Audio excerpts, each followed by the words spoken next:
के तपाईँ भेलागुडी भन्ने ठाउँ कहिले आउनुभएको छ? आज म तपाईँलाई यस्तो सुन्दर ठाउँलाई जान्छु जहाँ तपाईँ पिस माइन्डमा केही छिन प्रकृतिसँग रमाउन सक्नुहुनेछ। हाम्रो मुनाल प्रोडक्सनको टिम आज बेहुला बेहुलीको आउटसुटको लागि यस ठाउँमा आएका छौँ। भेलागुडी सिमसार तथा शहीद स्मारक उत्थान झापा जिल्लाको हल्दीबारी गाउँपालिका 2 मा अवस्थित एक रमणीय पर्यटकीय गन्तव्य हो। 3 बिघामा फैलिएको यो सुन्दर पोखरी अत्यन्तै मनमोहक देखिन्छ। यहाँ रहेको आकर्षक पोखरी र त्यसमाथि बनेको काठे पुलहरू फोटो खिच्न र घुम्नको लागि निकै प्रसिद्ध छन्। हेलो साथीहरू, अहिले चाहिँ हामी ठ्याक्कै यो भेलागढी भन्ने ठाउँमा आएको छौँ। भेलागढीको ठाउँ चाहिँ यस्तो छ, यहाँ चाहिँ ठुलो पोखरी छ। विशेष गरेर यो ठाउँ भनेको शहीदहरूको लागि एउटा पार्क निर्माण गरेको भन्ने यहाँनिर चाहिँ बुझिन्छ। र यहाँ देख्न सक्नुहुन्छ एकदम रुखै रुख छ र यो ठाउँमा एकदम शीतल छ। र विशेष गरेर आज हामी यहाँ आउनुको कारण चाहिँ भद्रपुरमा एउटा हामीले प्रोजेक्ट लिएको थियौँ र त्यसको चाहिँ हामी यहाँ आउटर सुट गरिरहेछौँ।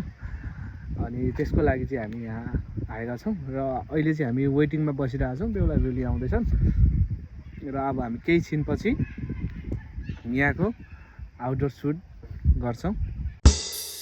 बेहुला बेहुली आउन अगाडि हामीले स्थानीय बहिनीहरूको 1-2वटा फोटो खिचिदियौँ। त्यसपछि बेहुला बेहुली आएपछि हामीले बेहुला बेहुलीको सुट गर्न थाल्यौँ। लोकेसनहरू चेन्ज गरी गरी हामीले सुट गऱ्यौँ। यसको रिजल्ट हामी केही समयपछि हाम्रो मुनाल प्रोडक्सन वेडिङ्समा प्रस्तुत गर्नेछौँ। भेलागुडीको मेन आकर्षकको केन्द्र यहाँको काठको पुल एकदमै राम्रो छ। पोखरीको बिचमा बनिएको यो काठको पुलमा हामीले विभिन्न सटहरू लियौँ। फोटोहरू पनि एकदमै राम्रो र चित्त बुझ्दो आयो। तपाईँहरू पनि यस ठाउँमा आउनुभयो भने यो काठको पुलमा फोटो खिच्न चाहिँ नछुटाउनु होला।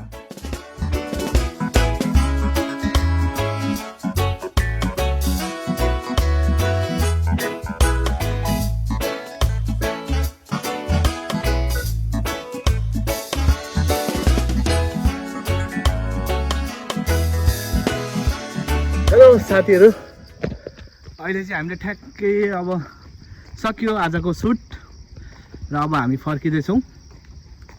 र फर्किँदाखेरि अघि बहिनीहरूले मलाई एकदम मिठो पानी के अरे आलुचप र प्याजी दिनुभएको थियो। कस्तो मिठो भयो, कहाँ बेच्दो रहेछ भनेर म यहाँ आउँदैछु। मिठो भयो, 2-3टा मात्रै खानु पाएँ कि अब दरो खान्छु। लेट्स गाइज, अब चाहिँ हाम्रो सकियो। लौ पानी भाइ प्याकअप भयो होइन। बेहुला बेहुलीको खिचिसक्यो, बेहुला बेहुली गयो। अब हामी पनि जाने होइन। अब हामी जान्छौँ।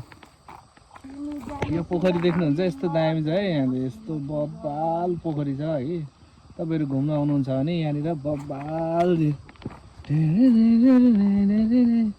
यो पुल यस्तो दामी छ। हेर्नु त, के हो यो।